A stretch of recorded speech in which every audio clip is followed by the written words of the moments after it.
নিশ্চয়ই স্বাস্থ্যবিধি মেনে সবাই ভালো আছো। তোমরা জানো যে জেএসসি পরীক্ষা হবে না, কিন্তু তোমাদেরকে অষ্টম শ্রেণীর যে প্রান্তিক যোগ্যতা অর্থাৎ অষ্টম শ্রেণীর বিষয়গুলি পড়ে শিখে জ্ঞানার্জন করে তোমাদেরকে নবম শ্রেণীতে যেতে হবে, না হলে কিন্তু তোমরা নবম শ্রেণীতে গিয়ে সমস্যায় পড়বে। তো সেজন্য তোমরা অনলাইনে আমরা যে বিষয়গুলো নিচ্ছি, পাশাপাশি বাড়িতে পড়ে অন্যান্য বিষয়গুলোকে কিন্তু সম্পন্ন করতে হবে। আর তোমাদের যদি বার্ষিক পরীক্ষায় মূল্যায়ন করা হয় তাহলে তো তোমাদেরকে পরীক্ষা দিতে হবে। তো সেজন্য আজকে আমরা দেখো যে বোর্ডে লেখা আছে যে তোমাদের আজকে বিজ্ঞানের অষ্টম অধ্যায়ের এই প্রথম ক্লাস এটা নিব। অত্যন্ত গুরুত্বপূর্ণ একটা চ্যাপ্টার হচ্ছে এই অধ্যায়টা। এই অধ্যায়টা হচ্ছে রাসায়নিক বিক্রিয়া। তো আমরা রাসায়নিক বিক্রিয়া যাওয়ার আগে এই পাঠের যে প্রথম দিকে যে আলোচ্য বিষয়গুলো আছে সেগুলি নিয়ে আলোচনা করব। তোমরা জানো তো নাকি যে এই পর্যন্ত আবিষ্কৃত মৌলিক পদার্থের সংখ্যা কয়টি? 118টি। তাহলে এই 118টি মৌলিক পদার্থকে সংক্ষেপে সুবিধাজনকভাবে প্রকাশ করার জন্য যে পদ্ধতিটা ব্যবহার করা হয় সেটা কি তোমরা কি জানো? সে হচ্ছে প্রতীক দ্বারা, এবং এই প্রতীকের সাথে সংকেত যোজনী জড়িত আছে। তাহলে আমাদের আজকের পাঠ হবে, আজকের পাঠটা আমরা কি নিব? আজকের পাঠ হবে আমাদের প্রতীক, সংকেত এবং যোজনী। আমরা এই পাঠ শেষে তোমাদের মধ্যে কি শিখন ফল অর্জিত হবে তোমরা একটু জেনে নাও।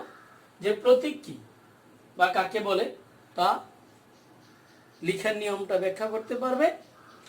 সংকেত কি, সংকেত লেখার নিয়ম ব্যাখ্যা করতে পারবে এবং সংকেত লিখতে পারবে। যোজনী, পরিবর্তনশীল যোজনী কাকে বলে তা বলতে পারবে ও লিখতে পারবে। এবং যৌগমূলক কি সেটা উদাহরণ সহ ব্যাখ্যা করতে পারবে। আমাদের আজকে যে আলোচ্য বিষয় আমরা প্রথমে দেখতে পাচ্ছি যে প্রতীক কাকে বলে, প্রতীক লেখার নিয়ম। তাহলে দেখো যে মৌলের সংক্ষিপ্ত নামকেই প্রতীক বলে। আমি বোর্ডে দেখো লিখেছি যে হাইড্রোজেনের প্রতীক। দেখো হাইড্রোজেন শব্দটা লিখতে এটার প্রথম অক্ষরটা আমরা প্রতীক হিসেবে নিয়েছি, তেমনি অক্সিজেনের প্রতীক প্রথম অক্ষরটা ও হিসেবে নিয়েছি। তাহলে আমরা এই প্রতীক কিভাবে লিখব সেই নিয়মগুলি আমরা জানব। তাহলে বন্ধুরা আসো যে আমরা প্রতীক লেখার নিয়মগুলি জেনে নেই। প্রতীক লেখার প্রথম নিয়মটা যেটা, যে মৌলের নামের ইংরেজি, গ্রিক বা ল্যাটিন যে নাম আছে সেই নামের প্রথম অক্ষরটাকে আমরা প্রতীক হিসেবে নিব। যেমন যে নাইট্রোজেনের প্রতীক হচ্ছে প্রথম অক্ষর এন, কার্বনের সি ইত্যাদি।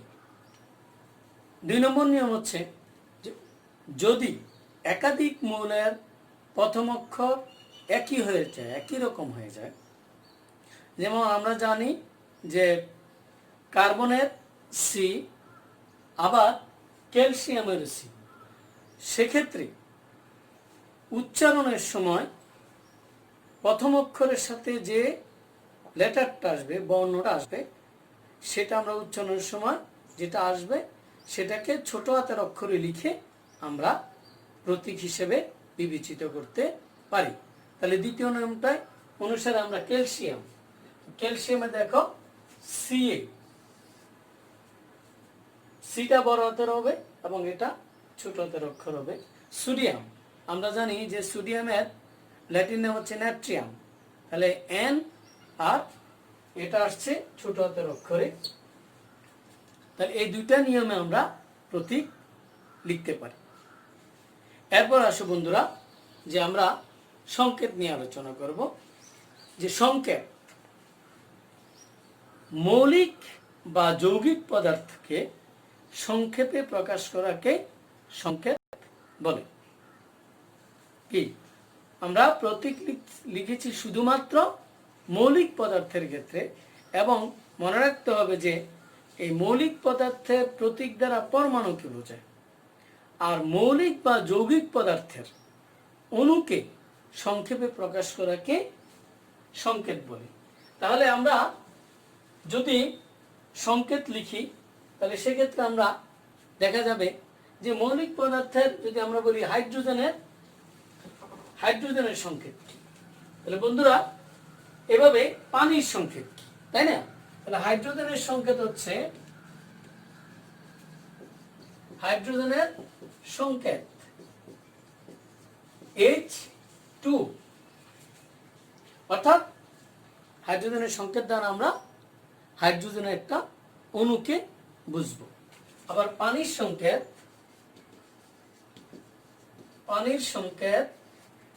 H2O। তাহলে এই H2O দ্বারা আমরা পানির একটা অণুকে বুঝাবো, এবং এটা মৌলিক পদার্থ, এটা যৌগিক পদার্থ, সুতরাং এগুলো হচ্ছে সংকেত। এখন আমরা যদি মৌলের বা যৌগের সংকেত লিখতে চাই তাহলে আমাদের যেমন প্রতীকগুলি জানা থাকতে হবে, পাশাপাশি আমাদের যোজনীয় জানা থাকতে হবে। আমরা তোমাদের যে মূল বই আছে, বইয়ের তালিকা আছে যোজনী, আমরা এই যোজনীটা আসলে সহজে আমরা কিভাবে ব্যাখ্যা করতে পারি। যেমন তোমরা দেখছো যে আমার দুইটা হাত, আমরা যদি অক্সিজেনের কথা চিন্তা করি তাহলে এই পানির, এটাকে বলা হয় পানির গাঠনিক সংকেত। এই গাঠনিক সংকেত থেকে আমরা কিন্তু যোজনী সম্পর্কিত ধারণা পেতে পারি। দেখো অক্সিজেনের দুইটা হাত, আর হাইড্রোজেন, প্রত্যেকটা হাইড্রোজেনের একটা করে হাত। তাহলে আমি বলতে পারি যেহেতু অক্সিজেনের দুইটা হাত, সুতরাং অক্সিজেনের যোজনী হচ্ছে 2। আবার হাইড্রোজেনের একটা হাত, হাইড্রোজেন যোজনী হচ্ছে 1। এমনিভাবে আমরা যদি আবার দেখি যে হাইড্রোজেন এবং ক্লোরিন, হাইড্রোজেন ক্লোরাইড, দেখো তোমরা যে হাইড্রোজেন ক্লোরাইডের ক্ষেত্রে হাইড্রোজেনের একটা হাত, ক্লোরিনেরও একটা হাত। সুতরাং কি বুঝে গেল যে এখানে হাইড্রোজেনের যোজনীয় 1 এবং ক্লোরিনেরও যোজনী 1। তাহলে আমরা যোজনীর সংজ্ঞাটা কি লিখতে পারি বা কি বলতে পারি, যে কোনো মৌল অন্য একটি মৌলের সাথে যুক্ত হওয়ার সামর্থ্য বা ক্ষমতাকে যোজনী বলে। সাধারণত আমরা একযোজী যে মৌলগুলো আছে তাদের সাথে তুলনা করে অন্য মৌলের যোজনী নির্ধারণ করি। যেমন অক্সিজেন এখানে হাইড্রোজেনের সাথে দুইটার সাথে যুক্ত হয়েছে, তাহলে আমরা বলতে পারি যে কোনো মৌল হাইড্রোজেন বা একযোজী মৌলের যতটি পরমাণুর সাথে যুক্ত হতে পারে তাকে বলা হয় ওই মৌলের যোজনী। তাহলে আমরা যদি দেখি কার্বন, কার্বন কি করতে পারে? কার্বন 4টা হাইড্রোজেন পরমাণুর সাথে যুক্ত হতে পারে। সুতরাং আমরা এখানে কার্বনের যোজনী বলতে পারবো 4। তাহলে তোমাদের মূল বইয়ের 77 পৃষ্ঠায় একটা ছক দেওয়া আছে, তোমরা ছকটিতে লক্ষ্য করলে দেখবা এখানে কতগুলো মৌলের যোজনী দেয়া আছে, এবং এই মৌলগুলোকে 3টা ভাগে ভাগ করা আছে। সেগুলি হচ্ছে যে ধাতু, অধাতু এবং যৌগমূলক। তোমরা লক্ষ্য করলে আরো দেখবা যে এখানে কোনো কোনো মৌলের একাধিক যোজনী আছে, যেমন কপার। তোমরা লক্ষ্য করলে দেখবা কপারের যোজনী হচ্ছে 1, 2। তেমনি ভাবে আয়রনের যোজনী, আয়রন হচ্ছে ফেরাস, তার যোজনী হচ্ছে 2, 3। আবার লেড, তার যোজনী হচ্ছে 2, 4। সুতরাং আমরা দেখছি যে কোনো কোনো মৌলের একাধিক যোজনী রয়েছে, এই যোজনী সমূহকে বলা হচ্ছে পরিবর্তনশীল যোজনী। তাহলে পরিবর্তনশীল যোজনী কাকে বলে? যেসব মৌলের একাধিক যোজনী রয়েছে তাদেরকে পরিবর্তনশীল যোজনী বলে। এখানে আরেকটা জিনিস আছে, তোমরা লক্ষ্য করে দেখবে যে যৌগমূলক, আমি বলে থাকি যে দেখতে যৌগের মতো কিন্তু তাদের ধর্ম বা আচরণ হচ্ছে মৌলের পরমাণুর মতো, সেই জন্য এদেরকে যৌগমূলক বলে। তাহলে যৌগমূলক কাকে বলে? একাধিক মৌলের পরমাণু গুচ্ছ যারা রাসায়নিক বিক্রিয়া অংশগ্রহণ করার সময় একটি একক পরমাণুর ন্যায় আচরণ করে তাদেরকে যৌগমূলক বলে। যেমন তোমরা দেখতে পাবে যে অ্যামোনিয়াম, এটা দেখতে যৌগের মতো কিন্তু আসলে এটা একটা পরমাণুর ন্যায় আচরণ করে, তাহলে তার যোজনী এক, এটা হচ্ছে অ্যামোনিয়াম মূলক।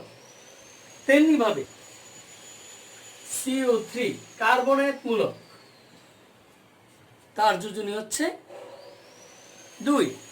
আবার আছে ফসফেট মূলক, তার যোজনী হচ্ছে 3। সুতরাং মৌলের প্রতীকের সাথে সাথে যৌগমূলকের যে সংকেত প্রতীক এগুলি আমাদেরকে জানা থাকতে হবে, তাহলে আমাদের পক্ষে যৌগের সংকেত লেখা সম্ভব হবে। তাহলে আসো আমরা সংকেত কিভাবে লিখব, সংকেত লেখার নিয়মগুলা আমরা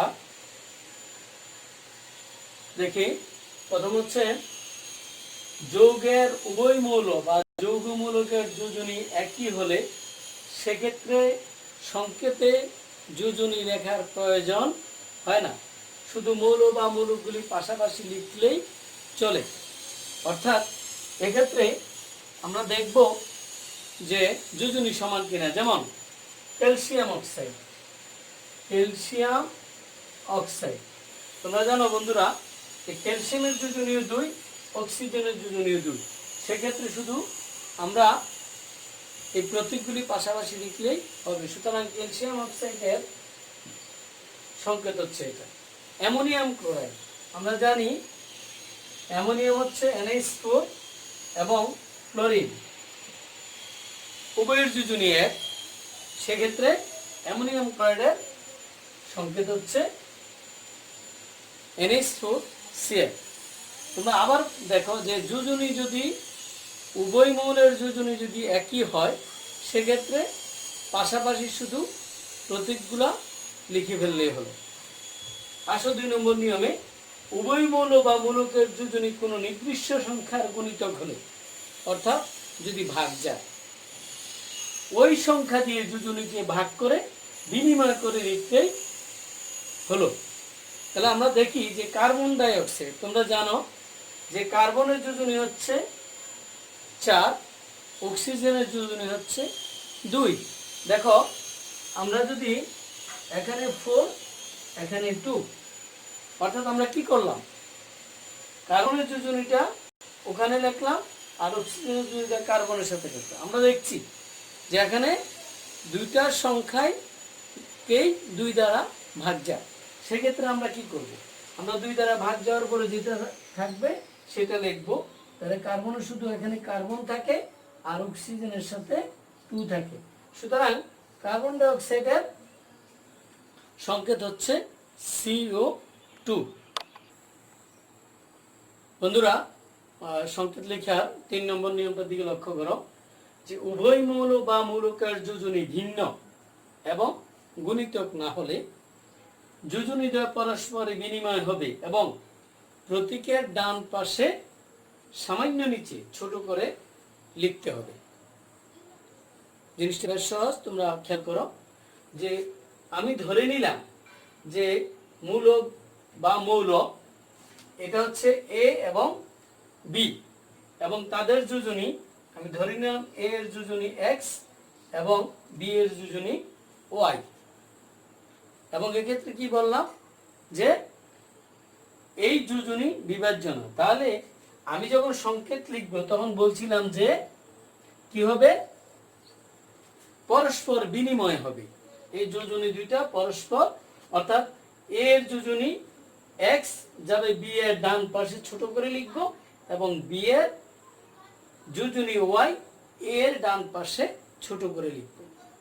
আবার বলছি যে পরস্পর বিনিময় হবে, তাহলে a এর সাথে আসবে y এর যোজনী, ডান পাশে নিচে ছোট করে লিখলাম, এবং b এর সাথে যাবে x এর যোজনী। তাহলে এখানে সংকেতটা দাঁড়ালো ay bx। আমরা আবার দেখি অ্যালুমিনিয়াম অক্সাইড। আমরা জানি অ্যালুমিনিয়ামের প্রতীক হচ্ছে Al, আর অক্সিজেনের প্রতীক হচ্ছে O। এবং তোমরা জানো যে অ্যালুমিনিয়ামের যোজনী হচ্ছে 3। আমরা অ্যালুমিনিয়ামের যোজনীটা অক্সিজেনের সাথে, এবং অক্সিজেনের যোজনীটা অ্যালুমিনিয়ামের ডান পাশে ছোট করে লিখলাম। সুতরাং অ্যালুমিনিয়ামের অক্সাইডের সংকেত হলো এটা। আজকের ক্লাসে আমরা প্রতীক, সংকেত, যোজনী কাকে বলে এবং এগুলি কিভাবে লিখতে হয় সেই নিয়মগুলি আমরা শিখলাম। এগুলি তোমাদেরকে অবশ্যই বাসায় ভালোভাবে পড়তে হবে এবং চর্চা করতে হবে।